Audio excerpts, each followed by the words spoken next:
Welcome to the Midweek message. We're taking some lessons from Proverbs chapter 29, and I'm reading from the New Living Translation of the Bible.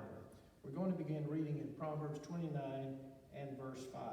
The scripture says, "To flatter people is to lay a trap for their feet.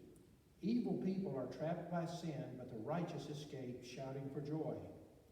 The godly know the rights of the poor, but the wicked don't care to know. Mockers can get a whole town agitated, but those who are wise will calm anger. If a wise person takes a fool to court, there will be ranting and ridicule, but no satisfaction." And those are verses 5 through 9 in Proverbs chapter 29. So let's look at them individually. Verse 5, "To flatter people is to lay a trap for their feet." All of us like to be complimented. I don't think there's anything wrong with that. I think we should be careful to praise other people and lift other folks up.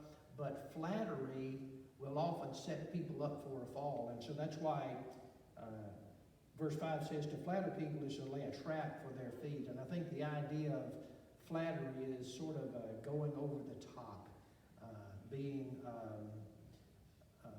doing more than is called for, maybe not even with a good intent. It's not really a compliment. It's flattery for sometimes personal gain. Verse 6, "Evil people are trapped by sin, but the righteous escape shouting for joy." Evil people are trapped by sin because they've set themselves up for sin, up to be trapped by their sins. And all of us need to be aware, regardless of our motives and our manner of life, that we eschew evil and cleave to the good. But if we're involved in wrongdoing, we will get trapped by the things that we do.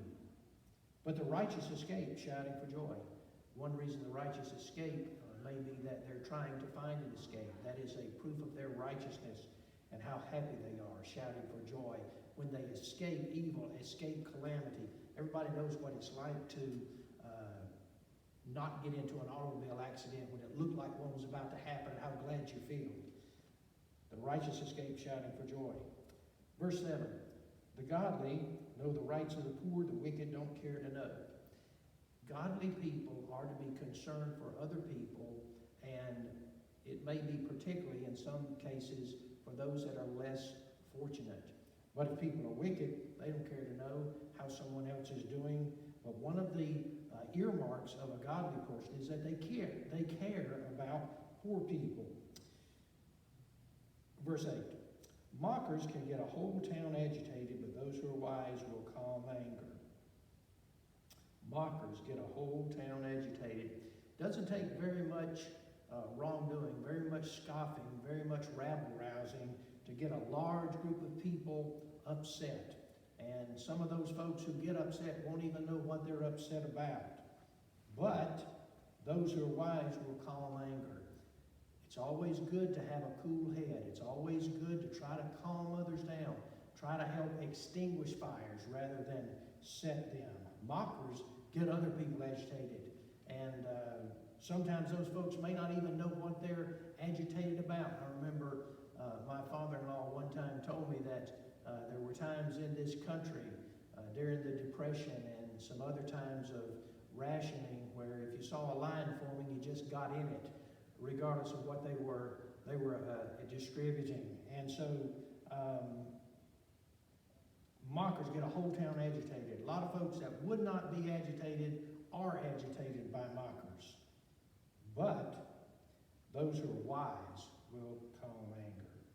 And verse 9, "If a wise person takes a fool to court, there will be ranting and ridicule, but no satisfaction."